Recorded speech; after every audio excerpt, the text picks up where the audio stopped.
कोणतीच खान कहलं से कोणतीच खान मध्ये होता ते बी आपण सत्संग समजता महाराज आज कशा कशा जीव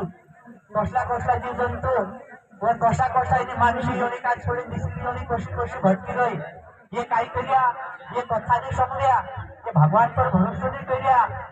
गुरु लाइन मानी चाहिए भक्ति भजन मानी लग गया सत्संग कथा काजी नहीं समझिया इसलिए तेन काजी जमार बंद पड़लो आज कभी आपण काजे आज जसं कभी गुरु सत्संग ध्यान नहीं देशु भगवान भजन भक्ति सत्संग पर कभी ध्यान नहीं देशु तो अगला जन्म में पुत्र ने मांजरा बनने से कोई नहीं कहा अपने ना जन्म में भगवान मानुष्य जन्म का है आप लोग जे कि मानुष्य छे कि ओनी बाबू जो मानुष मनुष्य करी मानव से मानव देव बनी जाए रे એને સંતન સંગમાં કહે છે માણસ દેવતા બની જશે કહે છે બાકી સંતન સંગમાં કહે છે आज अपना बड़ा बड़ा दुर्पता माताजी इंखुर युवराज बापू तुलसी असा ये गुरुपत गुरु गण भाई के दत्रा भी चाहिए ये काय करने मानव काजे देव बनावना ही गया बाकी अपनों का देवता बनने वाला काजे कुसुम चालनो छे और कुसुम ध्यान देनो छे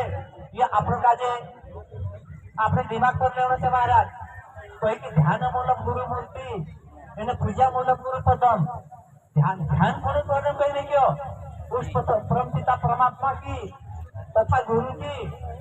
आपण काजे परम पिता परमात्मा ध्यान रहना चाहे और आपण गुरु वंशी बाबा जी से तेनु ध्यान रहना चाहिए कोई ध्यान मूलक गुरु मूर्ति पूजा मूलक गुरु पदम गुरु चरण में 68 तीर्थ 68 तीर्थ से गुरु